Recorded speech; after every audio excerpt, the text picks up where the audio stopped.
At Fort Bend, Houston, and our community partners, we have tried very, very hard to have a forum where we did not want to be impartial. We wanted to make certain that we invited everybody.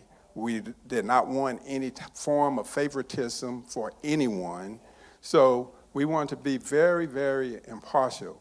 So when the candidates, they took a number, we did not decide on what order that they would speak or what order that they would seat, but they chose a number. And whatever number that they chose, that is the seat that they would be sitting in. So we invited all candidates because we think that everybody, if they paid their money to file, we should get a chance to hear from them. So, okay, hold on a second. This is candidate who he pulled number 1. Please give your name.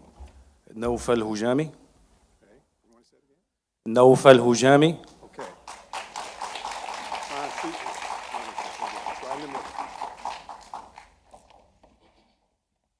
This is candidate number 2. Give us your name. Pastor Kendall Baker.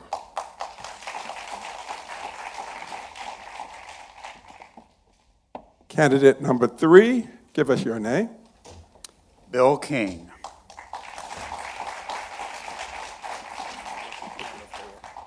This is candidate number 4. Give us your name. Tony Busby. This is candidate number 5. Give us your name. Carl David Evans. Give us your name. Dwight Boy. This is candidate number 7. Give us your name. Derrick Broze.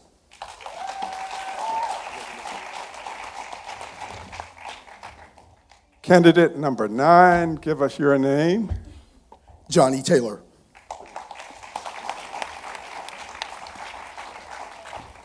Mr. Broze? Thank everyone for putting this together. I appreciate your time and appreciate you coming here to be actively engaged. So my name is Derrick Broze. I'm 34 years old. I'm a lifelong Houstonian. For the last 10 years, I've spent my time in Houston as an activist, as a journalist, and as an advocate. I've focused my work locally, but I've also been everywhere from Standing Rock to Ferguson, using my camera, using my pen to shine a light on injustice. And I've had the pleasure of having the gentleman to my left run away from me and my camera a few times when I ask difficult questions, as well as the previous mayor, the previous police chief, the current police chief, and pretty much anybody else who puts themselves in a position of power will likely find themselves confronted by my camera and the questions. And I'm bringing that to this race now because I think it's going to take somebody who's an advocate and not a politician.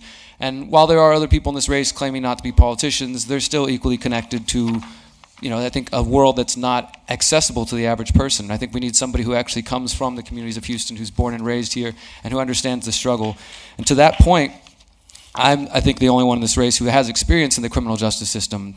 15 years ago, when I was 20 years old, I had some time behind bars because of a drug addiction I had, and I had to work myself through that. When I got myself locked up, I decided to turn my life around, and I've dedicated my time since then to empowering myself, getting involved actively in my community, and now, as a mayoral candidate, I'm talking about putting an end to the war on drugs in Houston, starting by decriminalizing cannabis and welcoming hemp, which hemp is now legal, industrial hemp, growing hemp along the bayous, the waterways, to help with water flooding and erosion, and generally addressing mass incarceration and criminal justice in a way that has never happened before on the city level. And it's because I know what it's like to get out as somebody who has a felony, somebody who 15 years later still has to deal with that fact. I understand what that's like, and I think it's going to take somebody who really has that experience to come forward and seek to actually create change in this position. Thank you. The flooding issue here in Houston. The city of Houston has faced 500-year floods in practically every other year or every year.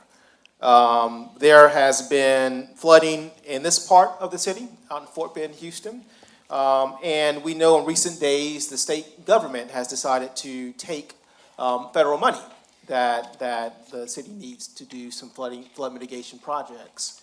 The question is, what is your plan for flood mitigation? What's your plan for drainage? What's your plan for climate action if you do become mayor? Mr. Broze. Thank you. So, yes, I think we do need to acknowledge that we live in a city that is unsustainable. For generations, it's been built unsustainably. We're living at or below sea level, depending on where you're at, and we can expect storms to continue. So these are certain things, certain realizations that we have to have and recognize that unless we start building different and generally start re-greening Houston, we're going to continue to deal with this one way or the other. Now, my plan is what I call Hemp Houston. If you go to derrickbroze.com/Hemp Houston, you'll find out more about it. Now, first off, of course, the money should be going to where you expect it to go. If there's taxes or fees, whatever you want to call it, that's coming out of your pocket and it's supposed to go to drainage or flooding, let's hope and actually try to keep the folks accountable so that that money goes where it's supposed to. But additionally, we need better communication between the county, the Army Corps of Engineers, also private groups like the Buffalo Bayou Partnership and others that I've been out there working with on the bayou. Part of this plan involves re-greening Houston, bringing more urban farms, community gardens, green spaces, food forests to help absorb some of that flood water, that sheet flow, but also, again, planting hemp along the various bayous and waterways as well as widening them. And this is a part of a bigger initiative, as I said, to decriminalize cannabis, end the drug war in Houston, address crime, address flooding, and it's a big picture. It's taking innovation, but I think now that Texas has legalized the use of industrial hemp for farming, Houston has a chance to be the next hub for that, and we can create a whole new industry around that can also incentivize the oil and gas companies to invest in hemp for fuel research. Thank you. Fort Bend Houston schools are underperforming. The latest TEA report card indicated that the majority of Fort Bend ISD schools in the Fort Bend Houston received some of the lowest grades in the district. All of the schools are the Title I schools with majority Black and brown student populations. The question to you, how would you proactively support Fort Bend ISD and the public schools in Fort Bend, Houston? So I think generally when we're talking about education, obviously the city has certain limitations on what we can do, whether we're talking to HAISD or Fort Bend ISD. But what you can do as a mayor is, I think, advocate for those kids who are struggling, right? And I was one of those kids who was struggling, dropping out of school, and if it wasn't for a couple of teachers who actually cared about me, I wouldn't have graduated high school. So I definitely understand, the struggle of just trying to make it through that. I think what we need to do is, as Mr. Taylor was talking about, bring some more innovation and also perhaps start thinking in terms that maybe going into college and even sometimes graduating from high school isn't the only way that a child can get educated and can have skills and can develop. That's not necessarily the path for everybody. Some of us are more interested in trades, and in the world we live in today, we have more decentralized opportunities for children to be educated via online programs, as well as, I guarantee you, there are definitely nonprofits, and especially in the tech sector, organizations that would be more than happy to and willing to come work with students who have an interest in various trades and getting to them as young as possible to get these ideas in the head, help them understand that they can have a bright future, whether or not that lies in a college degree or not. Thank you. Okay, the next question. Economic development. Chapter 380 of the Local Government Code authorizes municipalities to offer incentives designed to promote economic development, such as commercial and retail projects. Currently, Fort Bend, Houston does not have a first-class grocery store.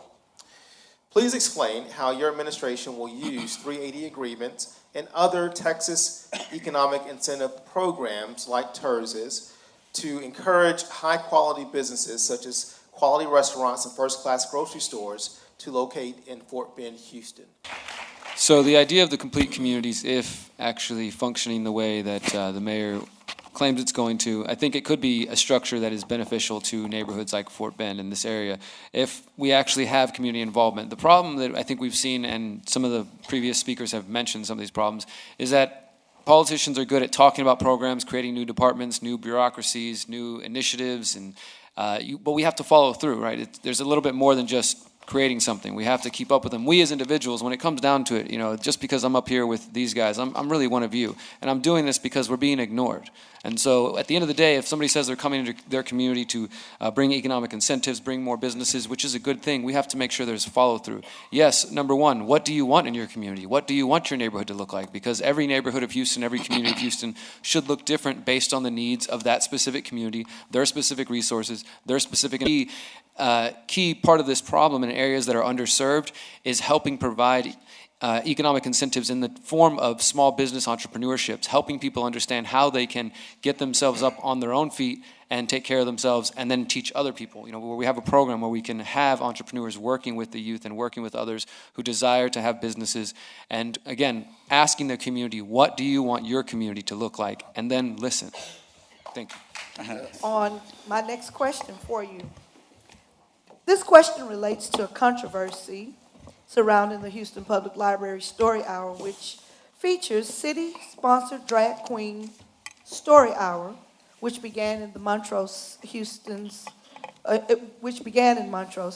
historic gay enclave. The question: would you advocate or support an ordinance or charter amendment prohibiting adult sexual content and performers, such as a drag queen, in the Houston Public Library system programs and materials accessible to children? We'll start with Mr. Broze on this question. Well, thank you for the easy one. So as a journalist, I actually went to the drag queen story time that took place in the Montrose Library. I interviewed the folks who were outside protesting, got to hear why that was important to them, and I interviewed some of the folks who were, felt like they were protecting the drag queens, the readers, from the protesters, and got to ask both of them, why is this important to you? Why do you feel like this is necessary? And I got to ask the folks who were protesting, what's your main issue? From what I gathered from talking to those who were, actively engaged, is they're concerned about tax dollars going to programs like this. So, for example, the library being funded by taxpayers, it rubbed these folks the wrong way to have something like that happen. Now, I also think it's important to communicate with the drag queen, the drag queen storytime community and the drag community of Houston in general as well, and to have that conversation. I think too often we have this talking past each other, and of course we see it all the time on these stages and in politics in general. We need more community dialogue. We can all agree, and disagree on different lifestyles, but I do think there are some core issues that it does bother people. People feel uncomfortable when drag queens, which whether intending to be sexual or not, somebody dressing up in this way, speaking to children, I think it does offend people. So at the end of the day, I would fight for preventing tax dollars to going towards supporting or funding any kind of event like that. And that's nothing against that community at all. I think it's just, if we're going to be fair to all taxpayers, we shouldn't use taxpayer dollars to fund programs that are going to be controversial like that. Thank you. So I do agree that, we need to push back on state institutions. I get sick of politicians saying, well, the state has preempted this, or the state won't let us do that. I mean, aren't the people of Houston ready for a mayor that's actually going to fight for them and stand up for them and represent them on the state level and the national level? I mean, I'm personally sick of just saying, well, the feds, they got control of this. There has to be an effort, I think, to push back instead of just kind of passing the baton down to the next administration who's going to deal with the same problem. So pushing back against the TCEQ, I think, is a good idea. Additionally, I mentioned earlier my Hemp Houston plan. A big part of this is to incentivize oil and gas companies, the petrochemical companies. Many people benefit from oil and gas around Houston, and they don't want to hear the fact that we're dealing with, and this city is built on an unsustainable fuel, and that all the practices that surround it are hurting the environment. In that line of thinking, I really think it's a smack in the face to anybody who cares about the environment and to the waterways and to Houstonians that we continue to have City of Houston events with Shell and Chevron as the sponsors for them, when these are the companies that have been involved with environmental disasters around the world, and yet we continue to partner with them. We talk about a climate action plan and we're this green city and green mayor, but then you partner with the companies who are harming people around the country, around the world. And so I want to create, as part of the Hemp Houston plan, we start incentivizing oil and gas companies to invest. It's an up-and-coming industry. Hemp can be used for fuel. It can be used for shirts. It can be used for fiber. We can create an entire new industry around that and start incentivizing these companies to put even 5% of their funds, their research funds, into a pot for that. Thank you. And we'll be starting with Mayor Turner. My next question is, Yes, ma'am. in the current administration, it was reported that the mayor spent $400 million without the council members' approval because each of the contracts was under $50,000. That's roughly 8,000 contracts. The question: what are your thoughts about this policy? And if elected, would you, or re-elected, would you keep this policy in place? Why or why not? Let me take issue with your question. When you say reported, it came from people who are running for mayor. No, it didn't. Yep. No, it was in the newspaper. Chris Brown is the one that said it. If you all want to speak, I'll listen. But otherwise, you're going to respect me like I respect you. And I'm doing my best to. I'm going to respect everybody on this deal. We're going to But ask everyone to speak. That's only okay. in their turn. I can deal with them myself. No problem. Yeah, thank you for that insightful information, Mr. Taylor. I think Anytime, that Derrick. People do appreciate transparency, and when we're talking about city budgets, I can understand a politician, elected official saying, look, it's going to take too much time to tell you, where all the budgets are going, how many contracts we're signing. But, think about it. This is your money. It seems like politicians always say, well, it's too hard, it's too difficult, it's going to take too long. Let us just filter down information, right? And also the other thing, as far as transparency, we're living in a digital age where it is so easy to put this information online. It takes moments to get the information from the budget, the contracts, and immediately have a place that Houstonians who want to keep up with this can go and check and keep up with. And that includes budgets under $50,000. Because as others have pointed out, this is just going to allow a situation that gives government officials a creative way to hide money and to shuffle it around so that you don't see the bigger picture. And that's what they always do. And also to Mr. Taylor's point, at the end of the day, I think when we really look at this race and we look at how the city's being ran and you look at how local media is controlling this race as well and giving you a perception there's only 4 candidates running and you have corrupted officials. At the end of the day, we have to recognize that the local government all the way from the bottom to the top and the media from the bottom to the top is run by organized crime. That's correct. And it's time to change it. It's just a fact. It's time to change that. Game over. Last question. Will we get a closing statement? If, Is there going to be a closing statement or is this the yeah, last? there will be a closing after this. I'm trying to squeeze in one more question before the closing. If I could ask to try to exercise some brevity in your answers so that we can get through them and get everybody out of here on time. It's a very simple question. What is your position on the voter-imposed revenue cap, and would you support going back to the voters to remove the revenue cap if you were elected mayor? I'm going to do my best to respect your call for brevity. And just if I can, we've been doing these forums for a couple of months, and I'm on the stage with a bunch of adults who have problems listening to basic instructions, and when people say time's up, they keep going. I'm just saying, those are the people running for to be mayor for you. So Bill King is right that the language is mixed up. They call it a revenue cap, it's a property tax cap. And of course, a government official, a politician would talk about your property taxes, money they're getting from you as their revenue because they want their hands in your pocket. And we shouldn't trust them. I don't think we should trust them and remove this and give them the ability to raise more money and raise fees on us if they can't be trusted already. The last question was about lack of transparency. So why give them the opportunity to take more money out of your pockets? Time is drawing near, and I know that all of our good people here in Fort Bend County need to get on back home. Carl, if you don't mind, I'm just going to give them 30 seconds to wrap things up and kind of put all your best messages into one 30-second block and let us hear what you have. We're going to start with Hujami and then work this way. And then when you see the stop sign, can we cut off mics? Can y'all cut off mics? Please. Okay. When you see the stop sign and you keep talking, we're going to cut the mics off. Can I use my 2 rebuttals to rebut to myself? Or do those just get wasted? Oh, okay. All right. All right, guys. Thank you so much for being out here. Thank you to everybody who organized this. My name is Derrick Broze, DerrickBroze.com to find out the 9 platforms that I'm focused on. We didn't get much into that tonight, but I'm happy to answer the questions that concern you. And again, I want to remind you that Houston is at a pivotal point, at a crucial point, and I think it is a spiritual battle as well. This election is not just about the city of Houston. This is not just another local election. We are the 4th largest city in the country, and what happens here is going to affect the rest of the nation and the rest of the world. So we need to start thinking outside of political hacks and thinking about people who come from the community, and I am your advocate. Thank you.